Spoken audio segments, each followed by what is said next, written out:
Welcome to Sadhana Chemistry Coaching Online Lecture.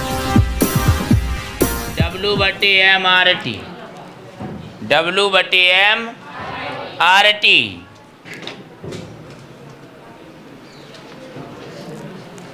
यहाँ पर M अणु भार है और W ग्राम में मात्रा है, ग्राम में व्यक्त मात्रा। तो पक्षांतर कर लीजिए आप, तो आप इसको लिख सकते हैं M बराबर W इंटू RT अपॉन ये हो जाएगा आपका PV। ठीक है, तो ये क्या M बराबर ये RT अपॉन P गुणा हो जाएगा W/V, ऐसा आ जाएगा। अब आपकी जो W है ये गैस की ग्राम में व्यक्त मात्रा है, गैस की ग्राम में व्यक्त मात्रा। और जो V है ये गैस का क्या है, आयतन है, गैस का आयतन है। तो आप यहाँ पर घनत्व तो लिख सकते हैं D लिख सकते हैं। तो आपके ये हो जाएगा भाई M बराबर RT, तो D लिख जाएगा, तो DRT लिख सकते, DRT अपॉन P। ठीक है, अब देखिए यहाँ से R का आप सूत्र एक और निकाल सकते हैं, R बराबर PV upon N into T। यहाँ से आप R का मात्रक निकाल सकते हैं। तो भैया R का मात्रक कितना होगा, R का मात्रक या विमा कितना हो जाएगा। P क्या है आपका, दाब है, दाब गुणा आयतन बटी N क्या है, मोल गुणा T क्या है, परम ताप है यानी ताप, केल्विन रखेंगे आप। देखिए दाब गुणा आयतन को आप कार्य लिख सकते हैं, दाब गुणा आयतन को क्या लिख सकते हैं, कार्य लिख सकते हैं। इतने को आप अलग से सॉल्व कर लीजिए। दाब गुणा आयतन बराबर क्या हो जाएगा, दाब का मात्रक यानी सूत्र क्या होता है भाई, बल बटे क्षेत्रफल होता है, क्षेत्रफल।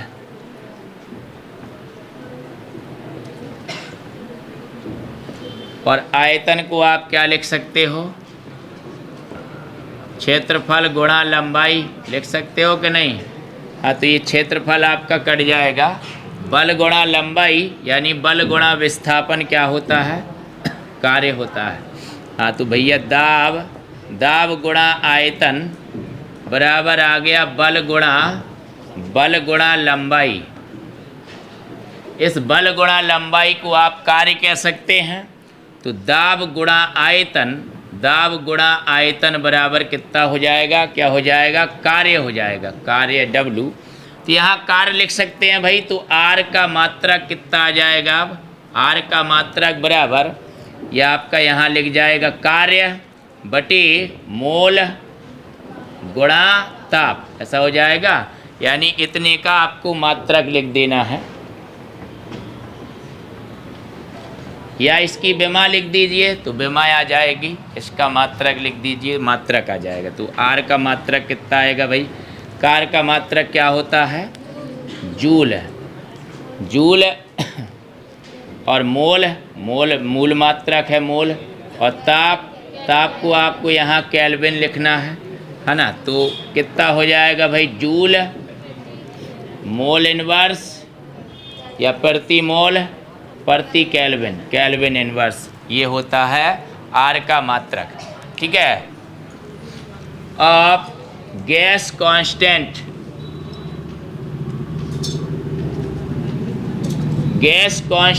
R। अब देखिए गैस कांस्टेंट R का जो मान है वो दाब और आयतन पर निर्भर करता है। ताप तो आप स्थिर रखेंगे। तो numerical value of gas constant R आप जानते हो कि PV बराबर nRT होता है। तो R बराबर कितना होगा, R बराबर PV अपॉन एन टी, तो हो जाएगा कैपिटल आर बराबर P V upon N T हो जाएगा। अब आपको P का मान रखना है, V का मान रखना है, N का मान रखना है, T का मान रखना और कैलकुलेट करना है। तो R का मात्रक और मान आपको न्यूमेरिकल वैल्यू मिल जाएगी, उसका संख्यात्मक मान मिल जाएगा। दो तीन प्रकार से आप निकाल सकते हैं। तो STP पर 1 मोल गैस के लिए 1 मोल गैस ली है भैया, तो भैया N बराबर हो जाएगा आपका 1 मोल, गैस का 1 मोल है।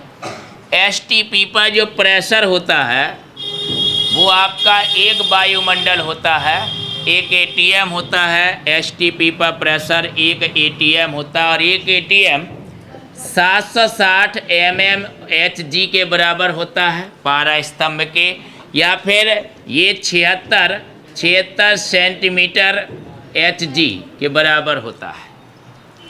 मतलब 760 mm और सेंटीमीटर में आपका एक जीरो घट जाएगा, 10 गुना कम हो जाएगा ना। सेंटीमीटर और मिलीमीटर में 10 गुने का फर्क होता है ना।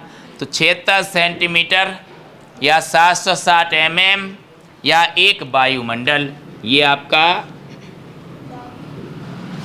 दाब होता है STP पर। ठीक है, STP पर ये दाब हो गया। ताप भी आप जानते हैं, ताप कितना होता है? ताप होता है भैया 0 केल्विन को आप 0 डिग्री सी को आप कितना लिख सकते हैं? 273.15 केल्विन।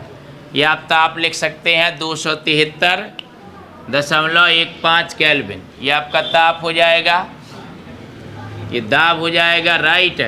तो दाब को अब आपको चेंज कराना है, तो कैसे दाब को आप चेंज कराएंगे?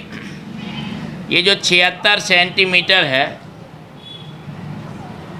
इसमें आप गुणा कराएंगे 13.6 का।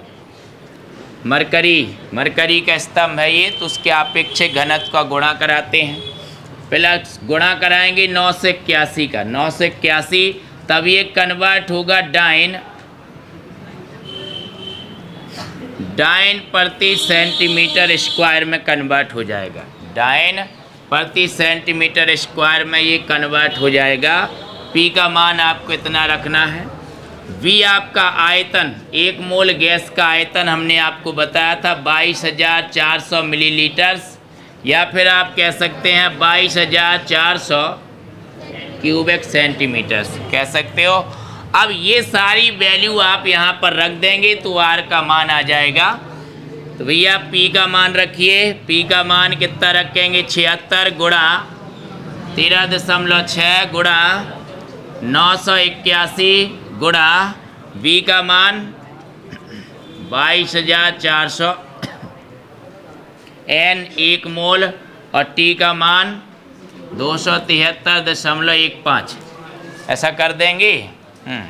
अब आप इसको सॉल्व कर देंगे। जब आप इसको सॉल्व करेंगे तो R बराबर आ जाएगा 8.314 गुणा 10⁻7 अर्ग केल्विन इनवर्स मोल इनवर्स। ये आपका R का मान आ जाता है। ये मान आपको याद रखना है। इस तरह से आया है, कैलकुलेशन आपको करनी नहीं है, डायरेक्ट ध्यान रखना है। केवल ये मतलब ध्यान रखना है कि इतना क्यों आ गया है, इसको इतना भर ध्यान रखना है आपको कि कैसे आ जाता है, क्यों आ जाता है। तो दाब का मान रख दिया आपने, आयतन का मान रख दिया। ये NTP या STP पर ये कंडीशन होती है और R का मान आ जाता है। तो R का मान 8.314 गुणा 10⁻7 अर्ग केल्विन इनवर्स मोल इनवर्स आ जाता है, राइट। अब देखिए 1 जूल में 1 जूल में 10⁻7 अर्ग होते हैं। तो ये आपका जो है CGS पद्धति में आया है, मात्रक जूल में कन्वर्ट हो जाएगा। मतलब कैपिटल R बराबर आप लिख सकते हैं 8.314 अर्ग अर्ग की जगह अब जूल आ जाएगा, joule kelvin inverse mole inverse, 10 की घात हटा दी है ना आपने, तो जूल आ जाएगा भाई, आ जाएगा। तो ये आर का मान जूल में हो गया। अब आप सोच रहे होंगे कि इतना कैसे हो जाता है दाब, तो देखिए आपने पढ़ा था, एक दाब जो आपका एक एटीएम होता है उसमें कितने पास्कल होते हैं, 10, 13, 25 पास्कल होते हैं कि नहीं होते, 10, 13, 25 पास्कल होते हैं। तो ये 10, 13, 25 इसी के गुणा से आता है।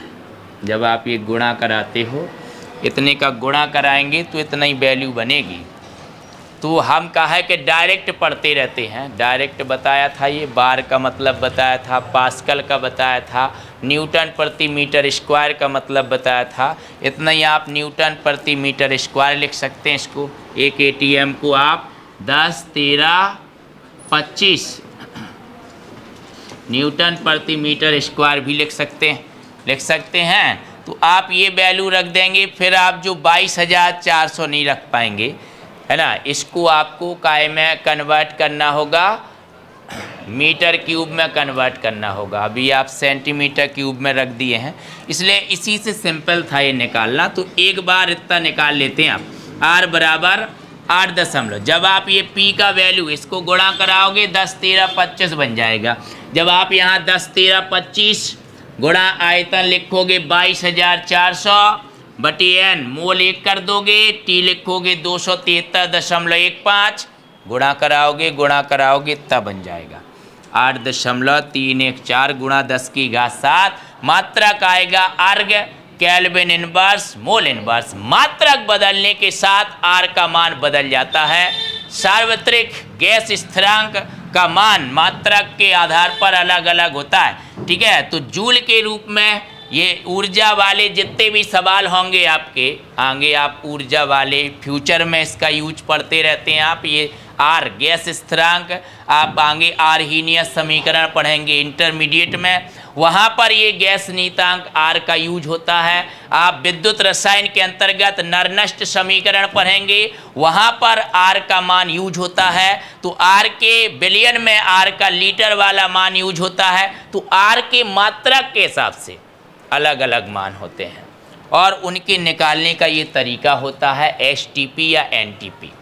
तो एसटीपी पर या एनटीपी पर हम 1 मोल गैस के लिए जो गैस नीतांक आर का मान निकालते हैं वही हमेशा यूज होता रहता है। इसलिए मात्रक के साथ आपको मान ध्यान रखना है। आर बराबर 8.314 गुणा 10 की घात 7 अर्ग केल्विन इनवर्स मोल इनवर्स, या आर बराबर 8.314 जूल केल्विन इनवर्स मोल। क्लियर हुई बात? अब इतनी बात क्लियर हुई है तो भैया दाब, अब दाब रख दीजिए आप एक एटीएम। तो आयतन रखिएगा बी बराबर 22.4 लीटर, बताया था 22,400 मिलीलीटर से घन सेंटीमीटर आयतन होता है 1 मोल गैस का। और आप 22.4 लीटर रख दीजिए, दाब रख दीजिए एसटीपी पर 1 एटीएम, ठीक है। और मोल रख दीजिए भैया 1 मोल, ठीक है, 1 मोल रख दीजिए। और मोल हो गया, ये 1 मोल गैस हो गई। और टेम्परेचर वही रख दीजिए, टेम्परेचर कितना 273.15 केल्विन रख दीजिए। ये वैल्यू कितना सूत्र होता है, आर बराबर PV/NT, ये वैल्यू रख दो, नया मान आ जाएगा आपके सामने। P का मान रखिए 1 एटीएम गुणा V का मान रखिए भाई 22.4 लीटर अपॉन N का मान 1 रखिए और इसका मान रखिए 273.15। इसको सॉल्व करिएगा तो R बराबर आपका मात्रा का R बराबर मान आएगा 0.0821 लीटर। लीटर में मान रखा है वायुमंडल में, दाब रखा है लीटर वायुमंडल, केल्विन इनवर्स मोल इनवर्स। भाग कराइएगा, इसका इतना ही आएगा। 22.4 में भाग करा लीजिए 273.15 का, कैलकुलेटर से चेक कर सकते हो, इतना ही वैल्यू आएगी। ये मान आपका बिलियन के अंतर्गत यूज होगा, है ना, इंटरमीडिएट में। तो ये मान भी यूज होता है। आर बराबर 0.0821 litre atm kelvin inverse mole inverse. वायुमंडल एटीएम, ठीक है, आप इसको इस तरह से लिख सकते थे 0.0821, हाँ, litre atm kelvin inverse mole inverse आ जाएगा, ठीक है। तो ये आपके आर के आपको 3 मान ध्यान रखने। अभी फिलहाल एक और निकाल सकते हो भैया, आप जानते हैं, क्या जानते हैं आप, 1 कैलोरी में कितने जूल होते हैं? फिजिक्स है 4.18 जूल। 1 कैलोरी में कितने जूल होते हैं? 4.18 जूल होते हैं कि नहीं होते हैं? तो 1 जूल में कितनी कैलोरी होगी?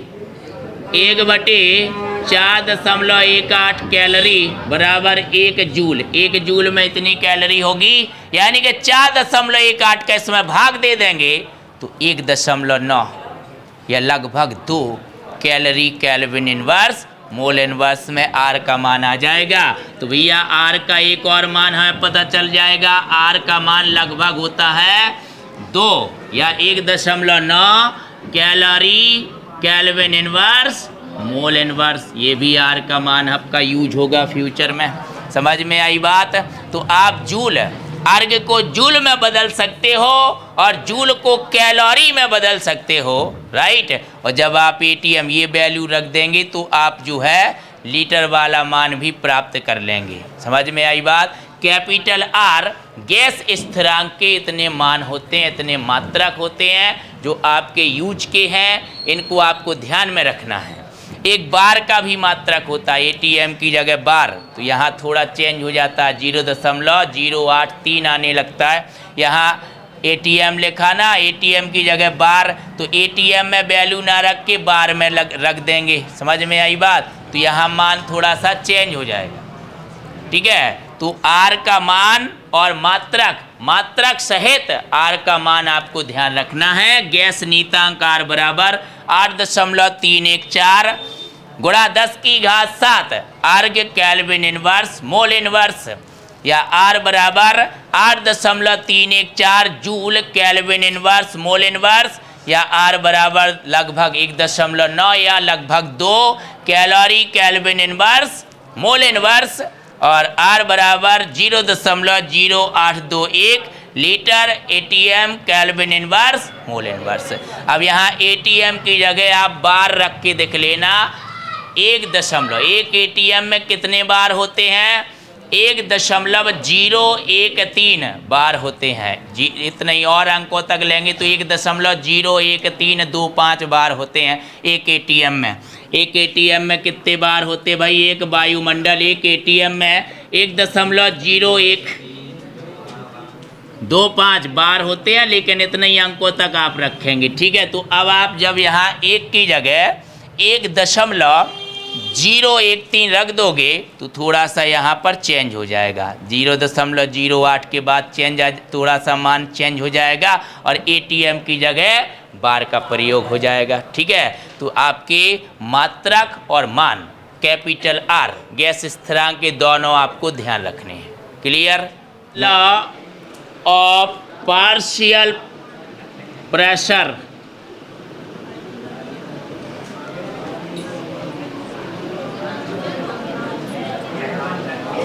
डाल्टन के आंशिक दाब का नियम,